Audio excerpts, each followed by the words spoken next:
My head's killing me. It feels so stuffy. Sinusitis. Most people experience its discomfort at least once in their lives, and some people have recurrent bouts with it for years. No, I cannot get rid of this. Antihistamines don't help. Antibiotics aren't helping.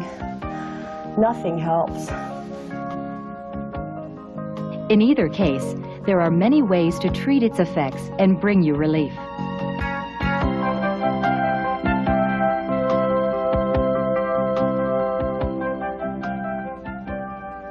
It's been over a month since I was here.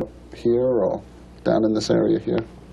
Yeah, especially here, above the eyes. And you said you're always tired or fatigued. Well, these are typical symptoms of sinusitis. It's very likely that your sinuses are inflamed, and there could be some infection present. Sinusitis is most likely to occur right after the flu or a cold. This is called acute sinusitis. To understand how it develops, let's examine how healthy sinuses look and work. Sinuses are air-filled cavities inside the head. There are 4 pairs of sinuses located on either side of the head. They are the frontal, ethmoid, sphenoid, and maxillary sinuses. These air-filled cavities lighten the head and affect the way your voice sounds.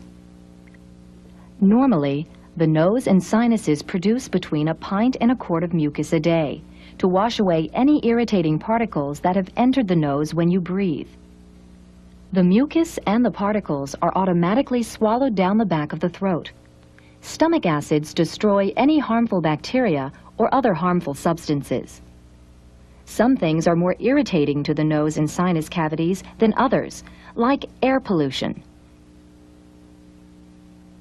tobacco smoke, allergies, and even common colds.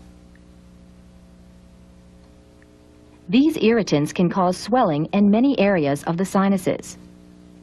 If the swelling affects one of the areas critical for drainage, eventually the drainage openings can be blocked and the sinuses fill with fluid. Bacteria starts to grow in the fluid. The sinus or sinuses can be infected and produce discolored, foul-smelling mucus. The blockage causes pain in the areas of sinus congestion and may even cause fever. This is acute sinusitis.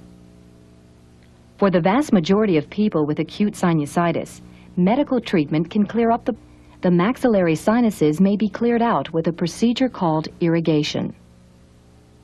This may be done in the doctor's office or an outpatient clinic. Using a swab, a local anesthetic is applied inside the nose. Then a tube is inserted into the sinus. Irrigation may open up the blocked sinus passages and help to obtain a bacterial culture sample. There is mild temporary bleeding and some discomfort. The nose that can cause blockage are the septum and the middle turbinates. If the septum is misshapen or deviated or a turbinate is enlarged, this can narrow and block the sinus openings. Another cause of blockage is the growth of nasal polyps, localized areas of swelling of the nasal tissues which can obstruct the sinus openings or even the nose. Blocked sinuses don't allow mucus to clear. It builds up, and the result is a continual low-grade infection. With medical treatment, the sinuses may drain. But if the membranes surrounding the openings remain inflamed, the sinusitis will keep coming back. This is a condition called chronic sinusitis. After many bouts of sinusitis, the mucous membrane and underlying bone of one or more of the sinuses may be damaged from repeated infection. To help with the diagnosis of chronic sinusitis, sometimes a test procedure called a CAT scan